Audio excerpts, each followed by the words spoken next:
This is Agriculture Today. I'm Samantha Bennett with the K-State Radio Network.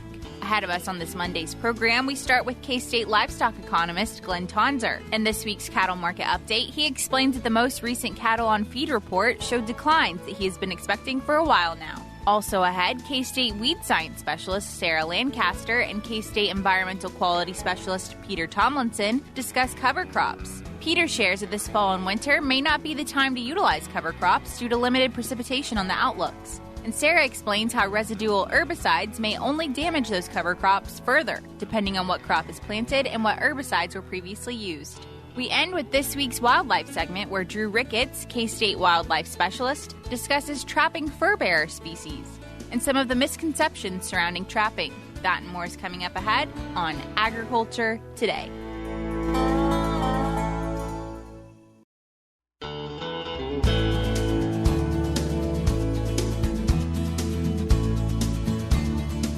This is Agriculture Today. We are back now with our weekly cattle market update. And for that this week, we are joined by Glynn Tonsor. He is our K-State livestock economist. So, Glynn, thanks for joining us. Happy to be on, Samantha. Absolutely. Well, happy to have you. So let's go ahead and start with our cash cattle markets. What have they shown recently? So AMS called the fed cattle market through Thursday at about 150. Kansas, I think, was about 148 or 149, up $2 on the week. The cash feeder cattle market, Pratt market on Thursday was mixed, depending on what weight class you would pull. I always like to pull a couple example lots. One of the lighter weight lots was just 29 head, but I put it down because it was 481 pounds, came in at 196. So there's no fancy or thin claims, just regular quote, crowding $2 is the point of that. And then a little bit heavier lot, 127 head, weighing 618, came in at 178. Those would be, as I said, mixed. One's higher, one's lower than the week before. Compare that with the board. So CME's October live cattle contract was a little above 150, up actually $3.50 on the week. And then when we look over at feeder cattle, was also up $3.50 on the week. Specifically, the November feeder cattle contract came in at about 178. I'll break down some of the meat details in a moment, but there was some renewed optimism in the box beef trade, which was one of the reasons. I think we had flat to improving cattle prices there. Specifically, the box beef choice cutout was up $7 when we compare Thursday versus Thursday last week, and then select was up $6. So choice came in at $254 and select came in at $222 respectively. I'm going to give some demand-specific comments in a minute, and I remain concerned, but honing in on this past week, it was good to see that we had an improvement in the cutout. Yeah, so overall, though, just a fairly decent week. I mean, nothing crazy change-wise, but improvements across the board pretty much. Yeah, so, flat or higher in everything I gave us there. And for those that are selling, and there are quite a few folks that are selling feeder cattle at the moment, that is a good story. Probably a little bit less of that than normal to the extent we pulled cattle forward. We're sitting here towards the end of October. There was quite a few calves that were sold 2 to 6 weeks earlier than were planned. But we are in the midst of the fall calf run. So for those that are doing that, they definitely like flat or higher sales prices. Absolutely. And speaking of some of those statuses and how the industry is right now, processing status, what have we really seen? Yeah, so the current estimates, again, these are confirmed in 2 weeks, so they're initial estimates from USDA, including Saturday, is 673,000 head cattle processing for the past week. That would compare with 662,000 last year and 660,000, that is, this past week. It's important to note those are still pretty large volumes. And we're going to segue into the cattle and feed report for a moment. But before we do that, we've basically went through the first 10 months of the year, because October's almost done, with higher cattle volumes than we expected, largely because we pulled animals forward. Those numbers would put year-to-date slaughter at 1.6% higher than we had in 2021. Most of our listeners know for at least 6 months I've been saying that's going to change, it's going to change. Well, Mother Nature's had a lot to do with why it hasn't changed yet. But the cattle and feed report indicates we probably are at that tipping point. 2021 in and of itself was a record year in terms of slaughter rates, right? Yeah, well, some of this is the multi-year long cattle cycle. Most of our listeners know, I always describe it as an 8 to 12-year pattern from when we're at the low in the production cycle to the peak. Like, think the lowest number of beef cows to the largest number. And then, of course, the animals leaving the feed yard is a delay biologically after that. So, yes, to answer your question, a simple response would be yes, 21 was high. But a lot of that was because of the herd expansion efforts multiple years before that. It went on longer than we expected, or that peak occurred a little bit later in this cycle, if you like. We stayed at those higher levels longer than expected because we pulled cattle forward, mainly, here in West as a general statement. Dry conditions, cattle got pushed into the feed yard a little sooner than planned. Females, heifers, as well as cull cow stock would enter into this story for sure, have kept slaughter and therefore beef production values, the total volume, much higher than expected. But again, as a intentional segue to the cattle on feed report, I do think that narrative is changing. Yeah, absolutely. Let's talk through that cattle on feed report, the most recent one, showing finally kind of the decline you've been hinting at all year. Yeah, so October 1st inventories, and the way these reports work for our listeners is you have October 1st inventory and then September movement of cattle. October 1st inventory was down 1%, which was right in line with what was expected. I made my notes here. That is the first time we've had a year-over-year decline in the inventories in the feedlot sector since December of 21. Again, we've been looking for that for several months, and it's now occurred. But for some context, that number is still above where we were October of 2019. A little consistent with your comment is these are still large volumes, which has sustained, larger beef production. Break that down by state. Kansas is down 7% year over year. Texas +3%, Nebraska +4%. So there are some differences across states, and some of that makes sense when you go further and break apart September movement of cattle. So September marketings were up 4%, right in line with what was expected. And September placements were down 4%, again, right in line with what was expected. The placements were down the most in Kansas, actually, down about 9% in Texas, down 12% in Kansas, and actually up 8% in Nebraska. So, again, some inconsistencies across states. I think that reflects some differences in when and where cattle were pulled forward. It has not been at the same time across. I always quote those 3 states because they're the largest feedlot states. But on balance, and I noticed there are a lot of numbers that our listeners, you can find the report on the web, but there's no major surprises there. We finally are to the point we have year-over-year decline in inventories.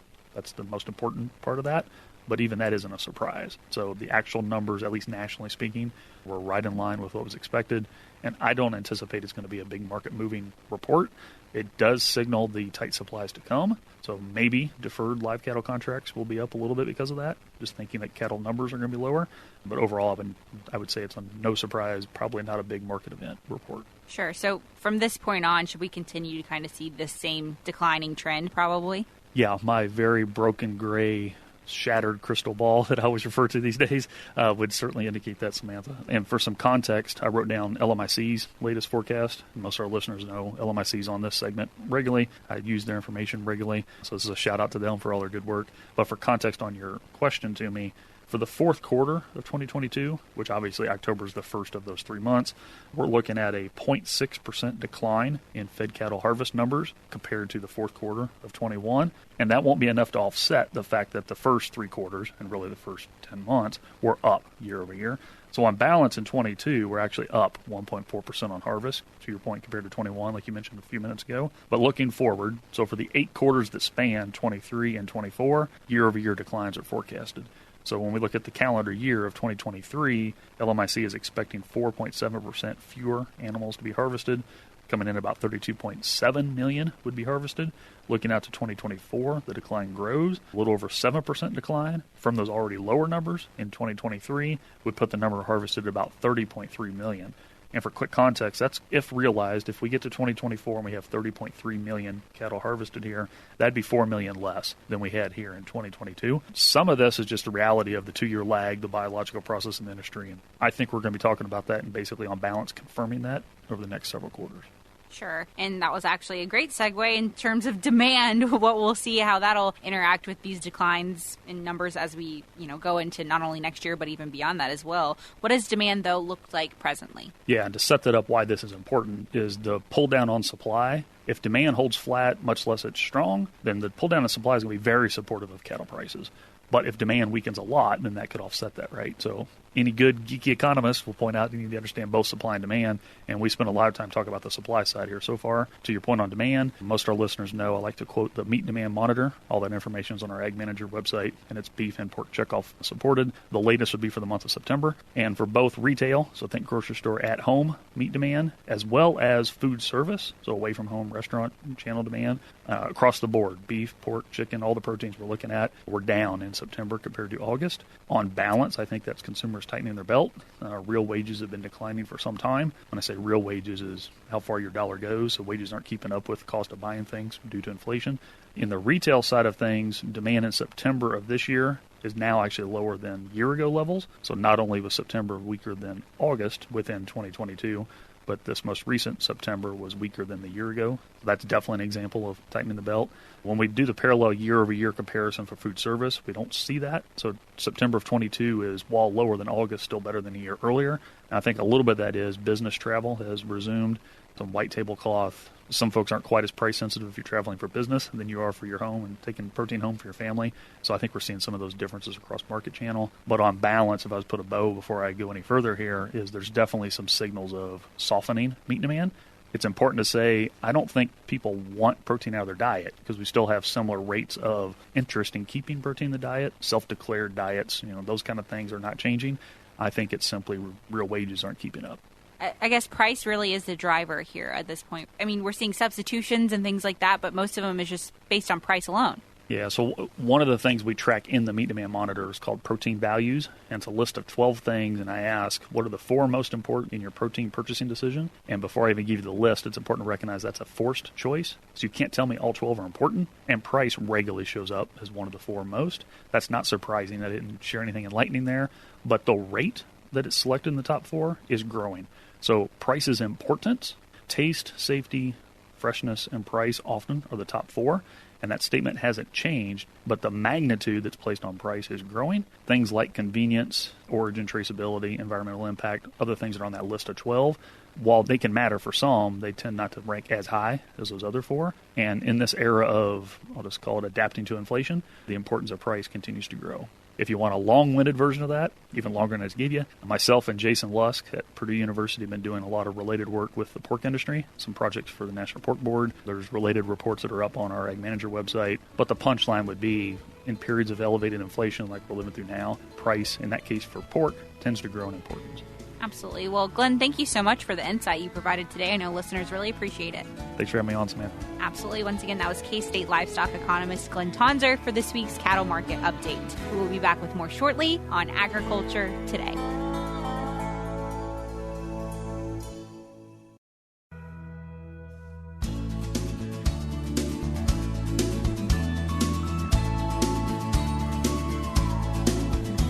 This is Agriculture Today. We are joined in studio now by 2 special guests. We have with us Sarah Lancaster. She's our K-State Weed Science Specialist. And Peter Tomlinson. He is our K-State Environmental Quality Specialist. So thanks for joining us today. Good afternoon. Hi, Samantha. Thanks for having us. Absolutely. So today we're going to be covering cover crops, really. Kind of the question of, I guess, first and foremost, Peter, if we should be planting cover crops? Yeah, I think, given the weather that we've had this summer and looking at the outlooks for this fall and winter, I think the question of do you have enough moisture is an important question to ask yourself before you're planting cover crops. And how are you going to plant your cover crops?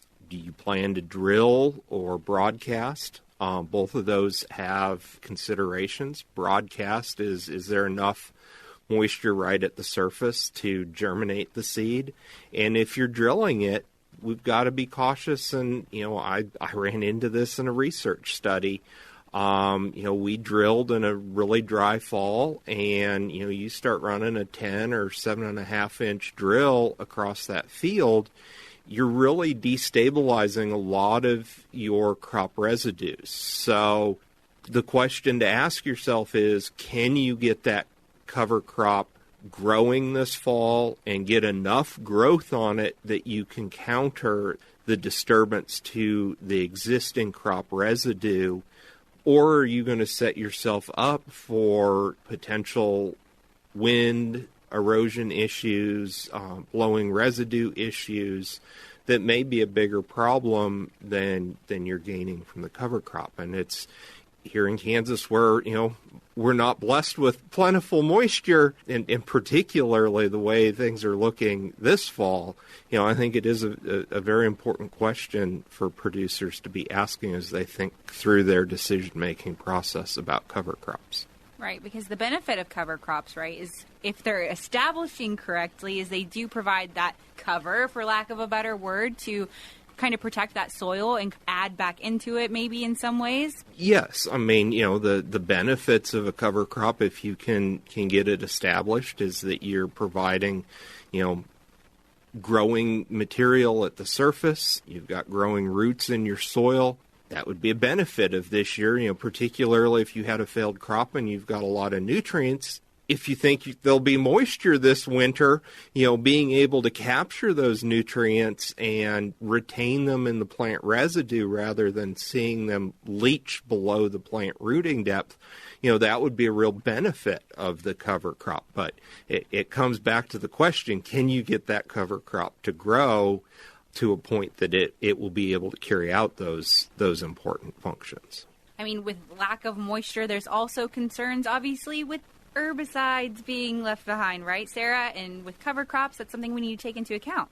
Right. So this has been a little bit of a gray area for folks in terms of, what are the cropping rotations for cover crops after we've used soil active herbicides, residual herbicides.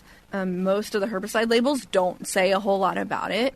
There is some research out there, but, if we're in this condition where cover crops are going to have a difficult time being established anyway, the last thing we want to do is set those cover crops back by seeding them into a field that potentially still has herbicide residues on it. One of the things that often leads to crop injury as a result of herbicide carryover is particularly dry conditions. So, as we think about weed management recommendations, including more in-season applications of residual herbicides, right? This concept of layered residuals or overlapping residuals. We're increasing the likelihood that we're going to have those herbicide residues around at the time when cover crops are going to be seeded. So it's just something that producers need to be aware of as they think about, what was their summer crop, when and what did they apply herbicide-wise in their summer crop, and then how do they need to consider their cover crop plans accordingly. So, one of the most common cover crop species is cereal rye, right? For a variety of reasons. As a weed scientist, I like it because it, in good conditions, gives us lots of biomass and gives us good weed suppression going into the next summer crop. But it's also one of the cover crop species that is going to be a little more forgiving in terms of those herbicide residues. So it is a good choice. I mean, you still need to be careful of things like atrazine or maybe valor, in particular in the soil. They could cause some issues. Some more sensitive cover crop species would be things like our radishes, our brassica species. They're going to be really sensitive to things like if you use balance in your corn. Another sensitive species would be red clover. So some of those small-seeded legumes can be pretty sensitive as well, especially to things like Callisto. So if you, again, had corn or sorghum and you used mesotrione in that crop, you could potentially have some issues there. Yeah, and those sensitive cover crops that you just listed, this is my animal science background speaking up, but I'm like, those are great things to graze come the wintertime. So potentially not a good option for producers that are hoping to get something for their animals to graze this winter. Right. So, the trade-offs, right, of when did you apply those herbicides and what are your goals for that cover crop, if you're looking for good grazing. Yeah, I mean, if you're looking for good grazing, something like a cereal rye that you can have a fairly good likelihood of getting decent biomass, maybe with a legume mix. In work I've done here, we always struggle, particularly planting cover crops after corn and getting enough meaningful biomass headed into winter. We're just right at that tail end of having the growing conditions to get that cover crop growing. Now, if you are after wheat, well, you've probably already got that cover crop in the ground, and hopefully you've taken advantage of some of the limited rain we've had this summer and have some decent biomass going into the winter. But that's going to be widely varied across the state, particularly this year. Absolutely. As the drought conditions tend to worsen, going into the fall and winter, we expect less and less precipitation anyways, but with the conditions of drought continuing to go on, and we're hoping to see it kind of break come the new year, maybe into the spring, but who knows if that'll happen, right?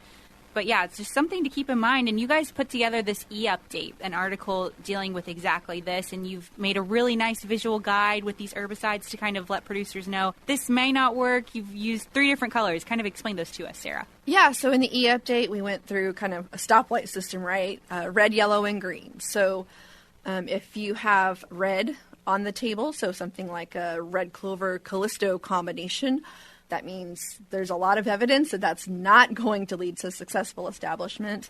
If it's yellow, that means the evidence is kind of mixed. If it's green, that indicates that there's been research or herbicide label that says that this combination is okay and will be successful. Excellent. Well, a good resource for sure that hopefully producers out there will check out. And I'll have it linked in the show notes of today's program, which can be found on agtoday.net. But if producers are looking for more information, if they're still contemplating, maybe I want to kind of consider cover crops, even if we're not expecting precipitation, where can they find more information on that at? One of the tools that I recommend is the Midwest Cover Crops Council. And Kansas is part of their cover crop selector tool. In fact, we're in the process right now of doing the 5-year review of the background information that feeds into that tool. But that cover crop selector tool, it's county specific, and it's based on what decisions or what goals the producer has in making the decision to plant a cover crop, and then provides a ranking of or a prioritization of what cover crops will be most successful in the window based on what crop they had planted prior to the cover crop coming out or what they'll be planting next year. And if folks want more information about using cover crops for weed management and other things related to cover crops and herbicides, the Take Action campaign has put together some nice documents. I think there's 3 of them that if you go to takeaction.com, you can find that information. Excellent. We'll have both of those listed as well in the show notes. Excellent resources, especially county specific. Wow, that's incredible. Yes. So it's been about 7 years that Kansas has been part of the Midwest Cover Crop Selector tool, and so a great resource for producers across the state. Excellent. And you said those are updated every 5 years? Yes. The goal is to review the background information in that decision tool every 5 years. Incredible. Well, guys, I can't thank you enough for your time and for speaking with us about cover crops and kind of the considerations of not only if you should be planting them, but also if you are, some of the concerns with residuals kind of hanging around and affecting their growth as well. So thank you guys so much. Thanks, Samantha. Thank you. Absolutely. Once again, that was Sarah Lancaster. She is our K-State Weed Science Specialist, and Peter Tomlinson, our K-State Environmental Quality Specialist, speaking to cover crops. We're cutting to a short break here shortly, but before we do that, when we return, we'll be back with K-State Wildlife Extension Specialist Drew Ricketts. This week for our wildlife segment, Drew is focusing on furbearer species and requirements for trapping them this fall. He also dispels some of the myths surrounding furbearer trapping and discusses those. We'll be back with that and more ahead on Agriculture Today.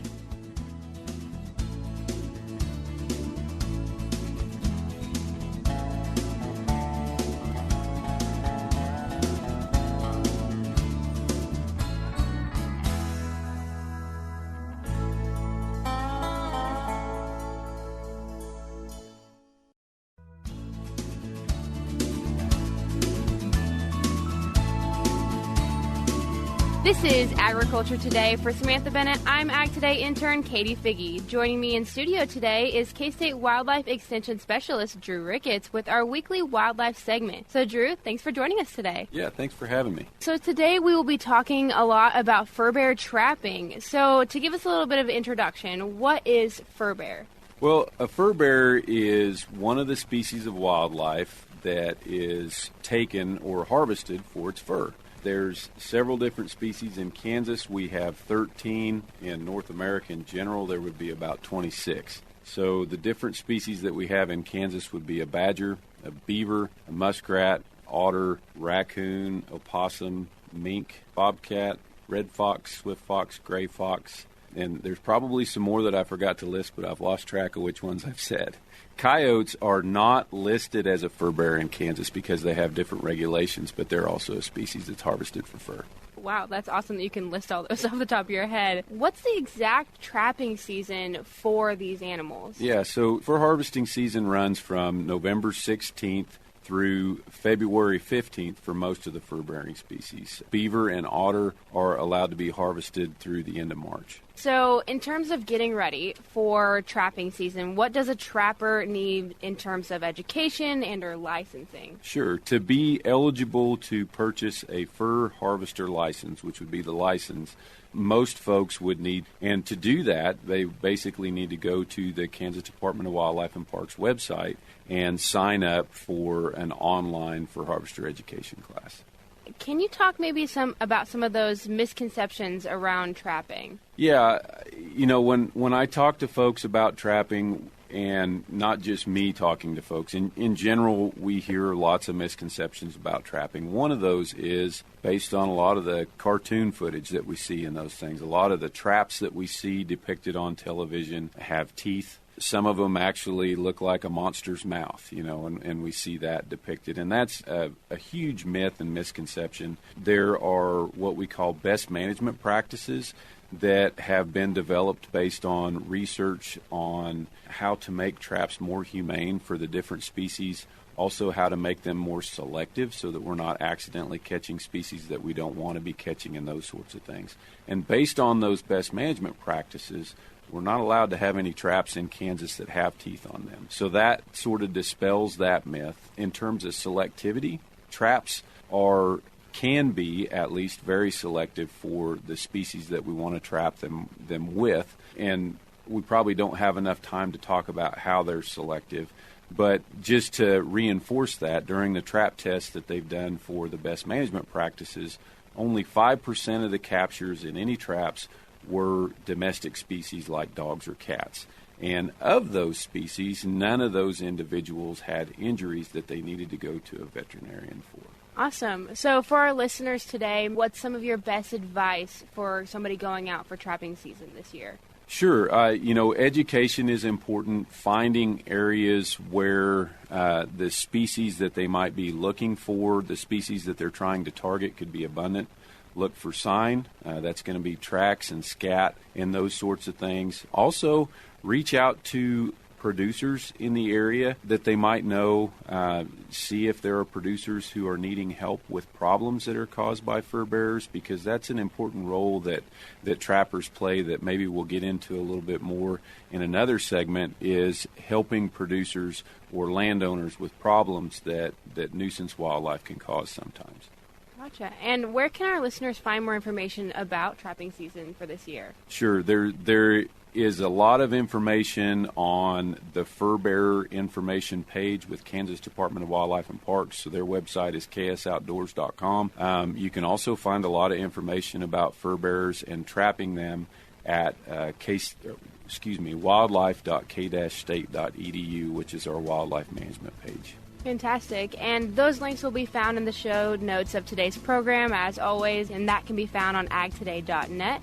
But thank you so much for coming in and talking to us about this today, Drew. Yeah, thanks for having me. Once again, that was K-State Wildlife Extension Specialist Drew Ricketts with our weekly wildlife segment on fur bear trapping. And this has been Agriculture Today over the K-State Radio Network.